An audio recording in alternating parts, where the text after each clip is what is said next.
iyi ni radiyo ijwi ry'Amerika ivugira i Washington DC mu kirundi n'ikinyarwanda. Nshuti banywanyi mwabonye butandukana, duhere ku makuru yo hirya no hino ku isi ni Aronzi bigira impano yabagezaho.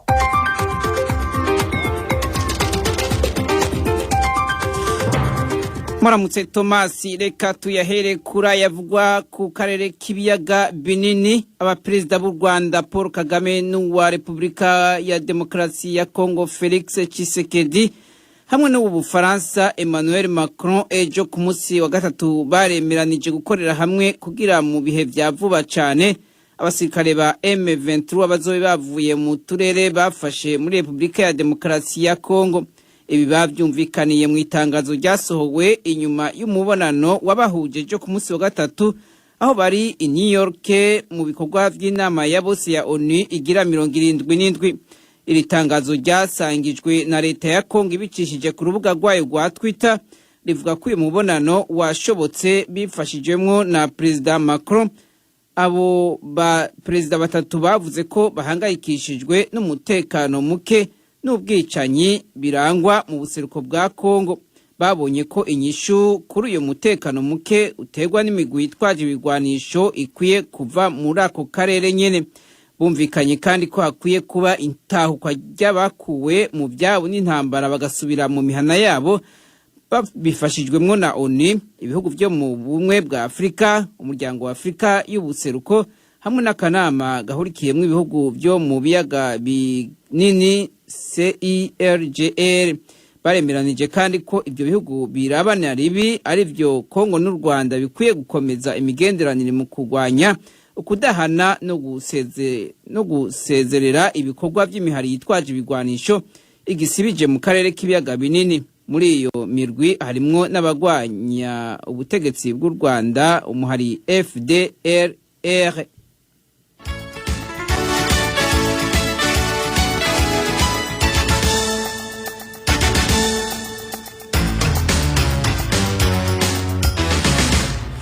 Muyavugwa hanze y'umugabane wa Afrika mu Burusiya abantu barenga 1300 barahagaritswe mu myiyerekano yabaye mu gihugu yiyamiriza ivyatangajwe na Perezida Vladimir Putin ko agiye gusaba abasivile kuja gufasha kugwana muri Ukraine.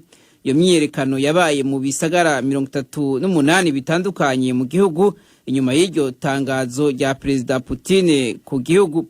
Itorokanizo ry'amakuru Interfax ryo mu Burusiya yavuze ko umushikiranganje w'intwaro mu gihugu hagati y'Uburusiya yavuze ko abo bantu bahagaritswe kuko iyo myiyerekano itari yasabwe n'amategeko. Umushikiranganje wo kwivuna abansi w'Uburusiya Sergei Shoigu yavuze ejo kuwa gatatu ko Uburusiya bugiye kurungika abantu 300 ku rubuga rw'intambara biyongera ku bandi bahasanzwe. Hari nyuma yaho Perezida Putin ashikirije ijambo agabisha ko Burusiya bugiye gukoresha uburyo bwose bwa gisirikare muri Ukraine bishobotse kandi n'ikigwanisho ca nucleaire kigakoreshwa. Kuri iyi nkuru nyene iri tangazo ryiwe ryatumye abakuru b'ibihugu ku isi baca bahaguruka baravyiyamiriza. Mu bategetsi bo ku isi biyamirije ivyashikirijwe n'uwo mutegetsi w'Uburusiya, Perezida wa Amerika Joe Biden yarabivuze ko mu ijambo ryiwe mu nama ya bose ya 77 ya ONU harejo ku munsi wa gatatu agira ati: Again, just today, President Putin has made overt nuclear threats against Europe and a reckless disregard for the responsibilities of the non-proliferation regime. Aha Perezida Biden aravuga ko bugira kandi Perezida Putin yongeye kubivuga ejo ku munsi wa gatatu ko ku mugaragaro ko ashobora gutera uburaya akoresheje ikigwanisho ca nucleaire. Ibi ngo no gufata minenegwe amasezerano agenga ibikoreshwa ry'ivyo bigwanisho. Perezida Biden yongeye ko nimba Uburusiya bwobandanya ingendo yo guhonyora ku gakano ibindi bihugu atangaruka imugarutse ko byosobanura ko ivyo ONU yubakiye ko byose byoba biri mu kaga. Perezida wa Ukraine Volodymyr Zelensky yavuze ko isi itazokwemera ko Uburusiya bukoresha ibigwanisho vyabwo vya nucleaire yagiriza Perezida Putin gushaka gusiga Ukraine iri mu murindi w'amaraso.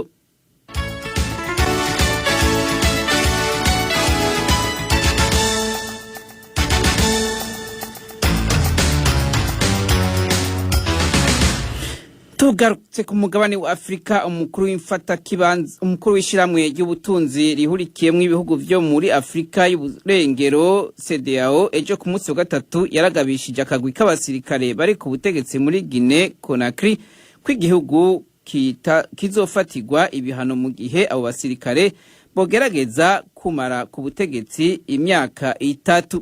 Perezida wa Guinea Bissau Umaro Sisoko Embalo atwara CEDEAO muri iki gihe yavuze ko imyaka 3 ubutegetsi butarasubizwa abasivile bitazokwihanganirwa n'iryo shirahamwe. Yongeye ko ata n'uzobiganirako. Aho hari mu kiganiro yahaye radio y'Abafaransa RFI aho yari i New York ejo ku munsi wa gatatu. Guinea Conakry irongowe n'abasirikare kuva haba kudeta mu kwezi kw'icenda umwaka wa 2021. Iyo kudeta yakuye ku butegetsi Alpha Conde yatwaye ico gihugu kuva mu 2010. Ishiramwe CEDEAO rihanzwe n'urukurikirane rw'amakudeta y'abasirikare yakurikiranye muri ako karere mu myaka 2 iheze. Mali yabayemwo amakudeta mu kwezi k'umunani 2020 hamwe no kwa gatanu 2021. Yakurikiwe na Guinea Conakry mu kwezi kw'icenda 2021, hanyuma Burkina Faso mu kwezi kwa mbere uyu mwaka wa 2022.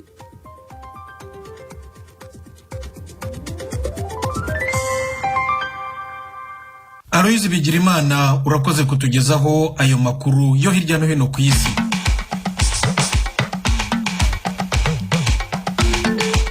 Nshuti zacu mukomeje kumva radio Ijwi ry'Amerika ivugira Washington DC mu Kirundi n'Ikinyarwanda. Mu Rwanda turavugira kuri FM 104.3, naho mu Burundi turi ku mirongo migufi metero 25, 31 na 41. U Rwanda rwafashe ingamba zo kwirinda icyorezo cya Ebola. Umushinga cyane bukangurambaga dukangurira abantu ibimenyetso bya Ebola. Cyambere ni ubwirinzi rero harimo kudakura cyangwa se gusuhuzanya. Dr. Rwagasore Edison akuriye ishami rishinzwe kurwanya ibyorezo muri RBC, ikigo cy'igihugu cy'ubuzima mu Rwanda. Mu Burundi abana bagendana ubumuga biga mu ishuri ryisumbuye Umugabekazi w'Ubwitonzi ntibiga neza kubera ibibazo bihariye. Amakuru arambuye ni mu kanya gato cyane, mube hafi.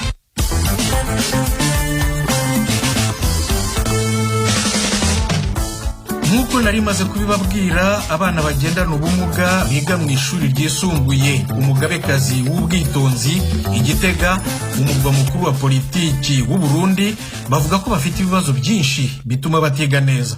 Ni inkuru ya mugenzi wacu Eloge Wilikaneza ukorera mu biro by'Ijwi ry'Amerika i Nairobi muri Kenya. Emine Nshimirimana yiga mu mwaka wa 11 n'umwe mu banyeshure 150 bagendana ubumuga bwo kutabona no kutiyunguruza neza bo kw'ishure ryitiriwe Umugabekazi w'Ubwitonzi riri ku murwa mukuru wa politike Gitega. Avuga ko n'abagenzi be bahanzwe cyane no kubura imashini zigezweho bandikisha. Kubera izimiriye zimwe zuku ntibishobora gutera twiyunguruza nk'abandi. Abenshi usanga bava mu miryango ikenye bakaba bafise ingwara nyinshi batari bushobore kwivuza n'imiryango idashobora kubavuza kubera usanga harimo abagize izo ngorane bakuze, imiryango yarabavujije n'uburyo bwabo bukanahaherera. Izindi ngorane zijanye n'amahera y'ishure kubera izo mvo nyene nsiguye, imiryango amahera arahera. Marie Ange niyo kwizera we wo mwaka wa nyuma mu gisata c'indimi yasigura ko kubura ubwiherero bwabigenewe arico kibasonga kurusha. Atware taratukura cyane ko asanga atari meza cyane arayo hasi. Akoze siyese zihari bogerageza kudushigikira natwe dutera imbere nk'abandi. Eliezer Yakoze wo mwaka wa gatatu igisata c'indimi yagendera ku gakinga kubera ubumuga bw'amaguru. Avuga ko kubera ubukene bw'imiryango ya benshi mu banyeshure iyo ibikoresho bagenewe biheze bibagora cane. Ikinga ripfuye gutonda mu ishure biragoye, kandi adatonze mu ishure ntibisigura yuko umwigisha atareka kwigisha kubera we ntatebwe tugira ku bukinga nyimba bishobotse bakaturonsa ubwo bukinga. Aba bashikacu nabo bagendana ubumuga bwo kutabona izo mpapuro zo kwiga. Yasenta Kinije nawe ari umwaka wa 11 mu gisata c'imibano. Yemeza ko kenshi bateba kuronswa amanota y'imyimenyerezo ikorwa imbere yuko haba igihe cy'ibibazo bitewe nuko bataja ku rugero rumwe n'abandi mu kwimura mu makaye. Udufatira amanote ugasanga n'umwe gukosora ama interrogation yakozwe ntibinyarutse. Araho rero ahagera yuko bavuga travaux journalier umwana agenda n'ubumuga bwo kutabona atazi amanota afise. Desire Umuremyi we ni Nyamwema. Ikibazo afise asa n'uciharije.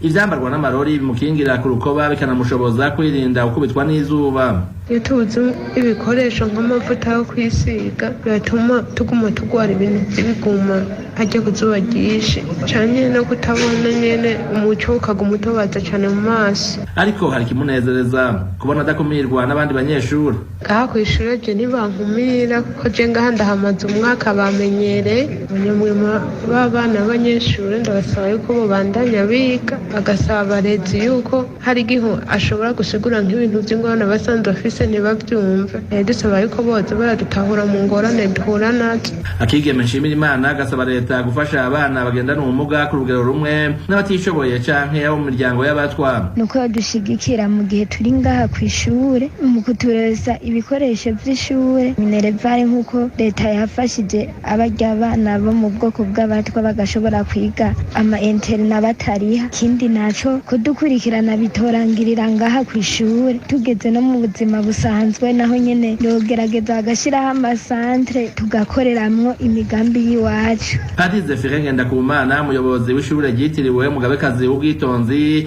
yabwijwe rya Amerika ko rikeneye imfashanyo y'abagira neza kugira ngo ryiteho bikwiye abana bagendana ubumuga ryakira kubera izo rihabwa na leta zidahagije. Bamwe nyene bava mu miryango ikeye cyangwa ugasanga abavyeyi ntibigeze babemera kurya nyene ko abarundi bamwe bibaza bati umwana agendana ubumuga si umwana nk'abandi, basanga ntibabafasha, ugasanga rero ubukene buguma bubatera. Ikindi ngorane ni ibikoresho usanga bidakwiye. Leta iragerageza uko ishoboye, hari igihe n'abagira neza batwibuka bakadufasha, mugabo tuguma dukeneye n'abandi bodufasha kugira ngo abo bana dushobore kubatunganiriza uko bikwiye. Padiri Ngendakumana arongoye ishure ry'Umugabekazi w'Ubwitonzi avuga ko akiragahaze mu vyerekeye inyubako zorohereza abagendana ubumuga, ariko akishimira ko mu bijanye n'ivyigwa hatewe intambwe nini. Inyubako ntizitunganije neza, hamwe n'abagendera ku dukinga bashobora gushika aho bifuza hose mu nyubako z'iri shure. Kiretse akantu kamwe canke kariya kwama kwavuze bifatanye n'ubumuga nk'abagendana ubumuga bwo kutabona, asanga nyene hari inyandiko batararonka nko mu biharuro n'ibindi vyigwa vy'ubushakashatsi. Nta ngorane ziriho. Umwaka wese leta yaraduhaye abandi bigisha babafasha, turarindiriye kandi ko bazoduha n'abandi. Ngana basaba nyene yuko bokwibuka yuko rino shure ritameze nk'ayandi, kagira ico bibuka bwaba ku buryo n'ibindi nyene kugira ngo iri shure rishobore kwitunganya neza, ryakire neza abo bana b'igihugu bagendana ubumuga. Mu Burundi naho biriko biracibwa mu kibano imiryango itari mike ifise abana bavukana ubumuga cane cane mu mitumba nikunda kwarungika kw'ishure.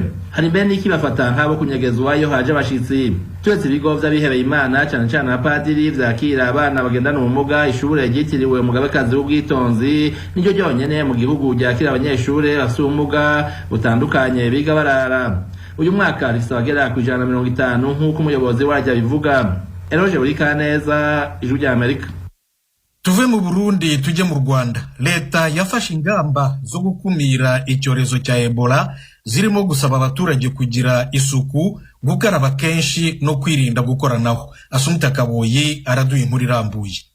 Dr. Rwagasore Dizo kuri ishami rishinzwe kurwanya ibyorezo mu kigo cy'igihugu gishinzwe ubuzima RBC yabwiye Ijwi rya Amerika ko bashyize imbaraga ku mipaka ihana imbibi n'u Rwanda kugira ngo basuzume abinjira n'abasohoka, cyane cyane ku mupaka w'u Rwanda na Uganda. Avuga kandi ko banatangiye gahunda y'ubukangurambaga mu baturage. Gushyira cyane mu bukangurambaga dukangurira abantu ibimenyetso bya Ebola. Cyambere ni ubwirinzi. Mu bwirinzi rero harimo kudahura cyangwa se gusuhuzanya, nabyo bishobora kugabanya ibyago byo kwandura, kuko tuzi yuko Ebola ubundi usanzwe yandura bitewe n'uko wahuye n'umuntu urwaye iyo ndwara. Rero mu bukangurambaga turimo gukorana cyane cyane icyo dusaba nuko badakomeza gusuhuzanya bakoresha intoki, cyane cyane naho ni ingenzi no ku mipaka no mu bitaro. Ubundi twashizeho ibikoresho bijyanye n'isuku.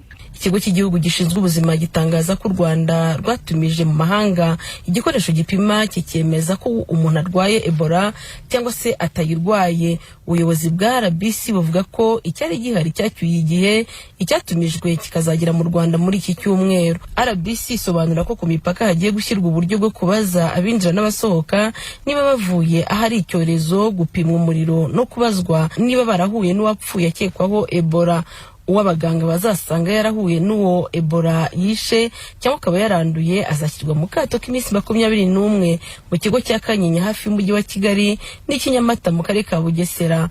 Muganga Rutagengwa William uyobora ibitaro bya Nyamata avuga ko bamaze kwitegura neza. Ubu turi muri icyiciro cyo kumenyekanisha, ari ku bitaro, ari mu bigo nderabuzima no ku mupaka, kuko natwe dufite umupaka nubwo udakora ku Buganda ariko nawe ugomba kuba witeguye. Ariko twebwe by'umwihariko hano hari ibitaro bishobora kwakira abarwayi bafite izi ndwara z'ibyorezo. Icyo tugiye gukora cyangwa twatangiye gukora ni uko twegeranya ibikoresho, twegeranya abakozi, tukongera tukihugura. Dushobora no gukora ibyo twita simulation mu buryo bwo kureba niba turamutse twakiriye umurwayi byagenda gute. Icy'ingenzi ni uko abantu bamenya ko icyo cyorezo gihari mu karere, ko ari icyorezo gikomeye.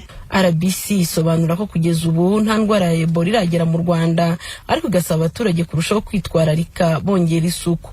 Ibibutsa gukaraba intoki buri mwanya.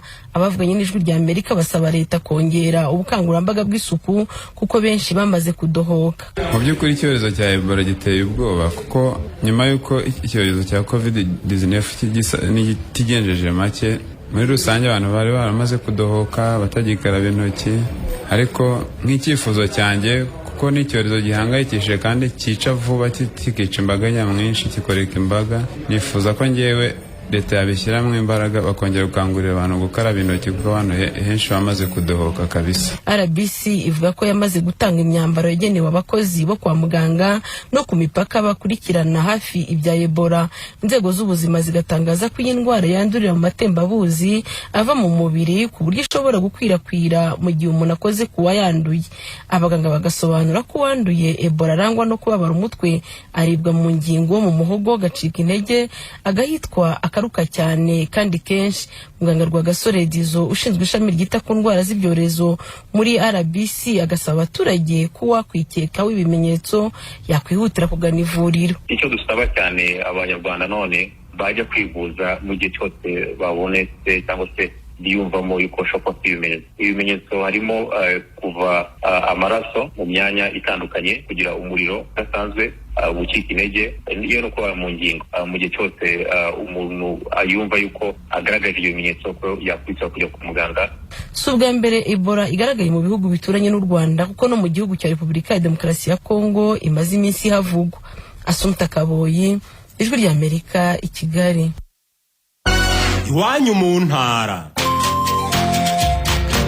Iwanyu mu ntara ni ikiganiro kibashikiriza amakuru avugwa ahanini mu ntara no mu makambi y'impunzi z'Abarundi ari muri Tanzania, mu Rwanda, muri Uganda no muri Repubulika Iharanira Demokarasi ya Kongo. Iwanyu mu ntara. Nakaryo Ijwi rya Amerika riha umunyagihugu aho aherereye ku gatumba, mu ikambi, kugira yagira abandi uko abayeho mu buzima bwiwe bwa minsi yose. Iwanyu mu ntara ni cyanyu.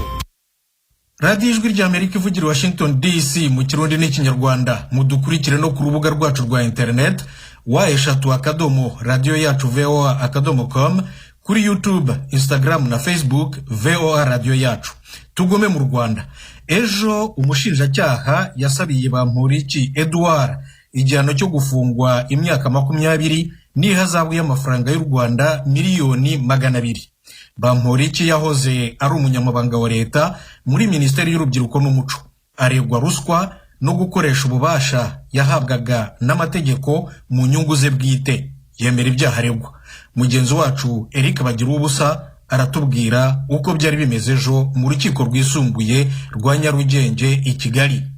Ibyo bihano ubushinjacyaha bwasabiye Bamporiki byumvikanye nyuma y'uko busobanuriye urukiko ko yakoze ibyaha umukekaho. Buramurega kwakira indonke cyangwa ruswa ndetse no gukoresha ububasha ahabwa n'amategeko mu nyungu ze bwite. Burasobanura ko yahozaga ku nkeke witwa Norbert Gatera amwaka amafaranga. Buvuga ko Bamporiki yamusabye miliyoni 10 z'amafaranga yabyanga uruganda rwe rukora inzoga rugafungwa kuko inyubako ze zitari zujuje ibisabwa.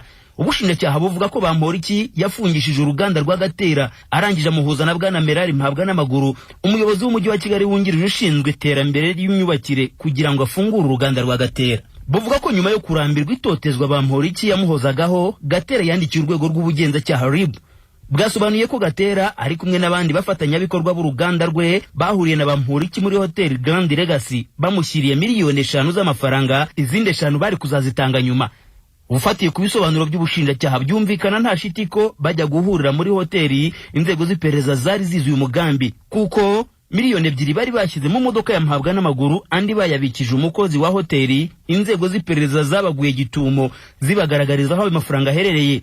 Ubushinjacyaha burega Bamporiki ko mu mwaka ushize w'2021 yafunguje umugore wa Gatera bamuha miliyoni 10 z'amafaranga. Buravuga ko Bamporiki yafunguje uwo mugore avuga ko ari kumukorera ubuvugizi ashingiye ku kuba yari umunyamabanga wa leta muri Minisiteri y'Urubyiruko n'Umuco.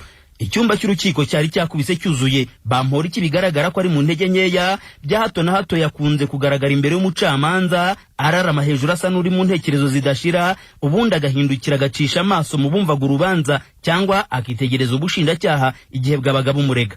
Bamporiki yiregura yemera ibyaha agatakamba agasaba imbabazi. Yavuze ko nta ruhare yagize mu gufungisha uruganda rwa Gatera kuko ari inshuti ye magara. Yavuze ko amafaranga babafatanye Gatera na bagenzi be bari bemeye ko ari ishimwe baho uwari we wese watuma uruganda rufungurwa. Imbere y'umucamanza yemera ko yasabye mpabwa n'amaguru nawe nk'inshuti ye gufasha Gatera uruganda rwabo rugafungurwa.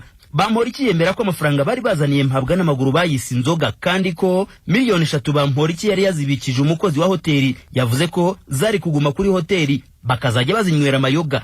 Yemera ko mpabwa n'amaguru atigeze amenya ko hari miliyoni 2 bari bashyize mu modoka ye nk'inzoga. Ku mafaranga miliyoni 10 Gatera yamuhaye nyuma yo gufunguza umugore we, Bamporiki nayo yaravuga ko ari agashimwe bamugeneye nyuma yo kubagira inama yo kudatanga ruswa kugira ngo uwo mugore afungurwe. Gusa yemera ko nk'inshuti ye yashoboraga kwanga ayo mafaranga, ariko nk'ibisanzwe yarayakiriye kuko bamye bahana amafaranga. Bamporiki yasabye imbabazi umukuru w'u Rwanda Paul Kagame, abanyarwanda n'icyo yise Imana y'u Rwanda. Kuri we mu magambo ye yuje gutera imbabazi inteko iburanisha, yabwiye perezida w'urukiko rwisumbuye rwa Nyarugenge ko aramutse ahawe izo mbabazi zamubera igishoro mu buzima asigaje. Yizeje ko yahinduka kandi bikagirira inyungu abanyarwanda. Umunyamategeko umwunganira Jean Baptiste Habyarimana yabwiye urukiko ko ubushinjacyaha butagaragaza uwo Bamporiki yakoreshejeho ububasha ahabwa n'amategeko mu nyungu ze bwite igihe yari minisitiri. Yavuze ko minisitiri w'urubyiruko n'umuco atatanga amabwiriza yo gufunguza umuntu cyangwa gufunguza uruganda. Bushingiye ku buremere bw'ibyaha burega Bamporiki, ubushinjacyaha bwavuze ko bigize impurirane mbonezabyaha. Rwasabye urukiko ko igihe ruzaba rwiherereye ruca urubanza rwazabimuhamya byombi. Ubushinjacyaha bwamusabiye igihano cy'igifungo cy'imyaka 20 muri gereza no gutanga ihazabu ya miliyoni 200 z'amafaranga. Mu ijwi ry'umuntu ucitse intege na cyane ko hari aho yasabye kuburana yicaye, Bamporiki yabwiye urukiko ko umutima w'umuhamiriza kuko yitwaye mu nzego zabanje nta kindi yakora uretse gukomeza gutakamba.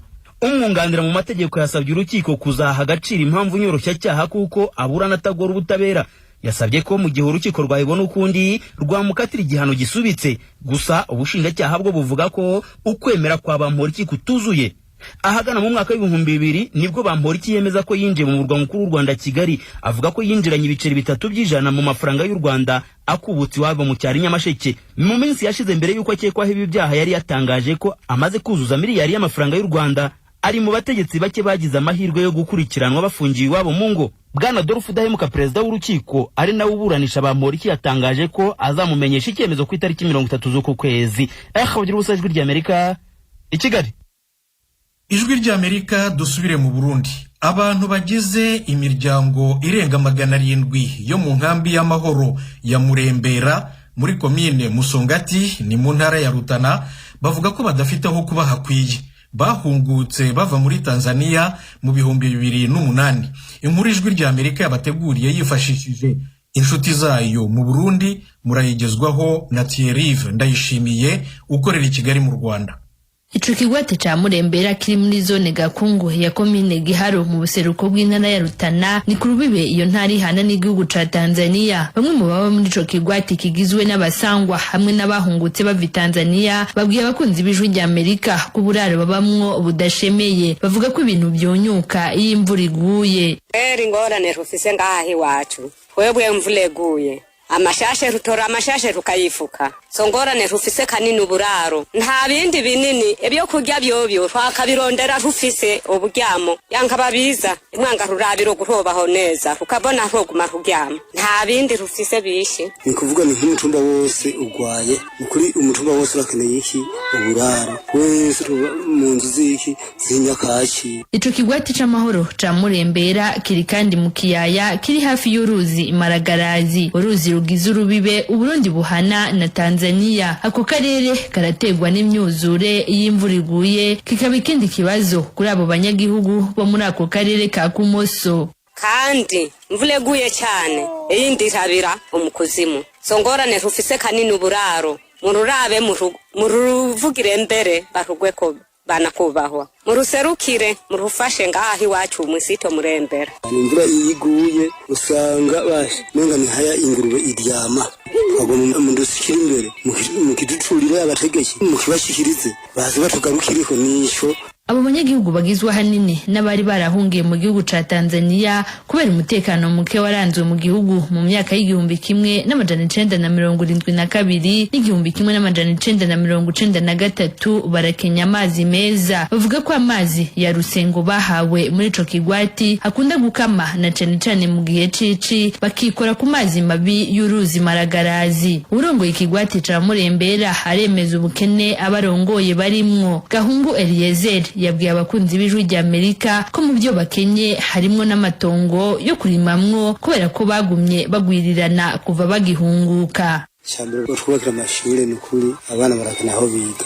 Cyakabisho twosaba boduha tubego ngaha muri site tukana ko hagaze mu marima turakina cyitugirante cyo twifashisha n'ukuri bamwe bagwa hehe muri Tanzania bagenda kugirante ubukorera kindi kandi cyo twosaba kurusasavye urabona twagumye tugwirirana turakina ko kurima uko ufise nk'umwana arongoye ushukena kugirante umusohorera cyo kandi sagisije n'ukuri mukidufasha. Umukuru w'ikigwati c'amahoro ca Murembera yabwiye abakunzi b'ijwi rya Amerika ko yatanze cegeranyo kuba mukurira mu ntwaro. Ijwi rya Amerika ntiryashoboye kuronka musitanteri wa komine Giharo haba kubiriwe canke ku gatelefone kugira ngo agire ico ashikirije kubijanye n'iyo miryango iri mu kangaratete, ariko abamwegereye batashimye kuvugira kuri mikro zabo bakunzi b'ijwi rya Amerika. Bavuga ko ikibazo c'iyo miryango yo muri ico kigwati c'amahoro kizwi, bakamenyesha ko uburongozi bwa komine Giharo buri kuburadodora mu bushikiranganje bujejwe gufatana mu nda no ku bandi bagira neza kugira ngo bikunde bagarukire kuri abo banawo nikora.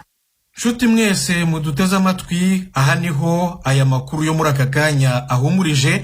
Mbashimiye cyane rwose ko mwahisemo gukurikira ijwi rya Amerika, maze rero ntimucikwe n'ibiganiro iwanyu mu ntara guhera saa 7 na muri isanga yanyu guhera saa 10. Maze rero mugire umunsi mwiza. Mwari kumwe na Thomas Kamirindi, murakarama.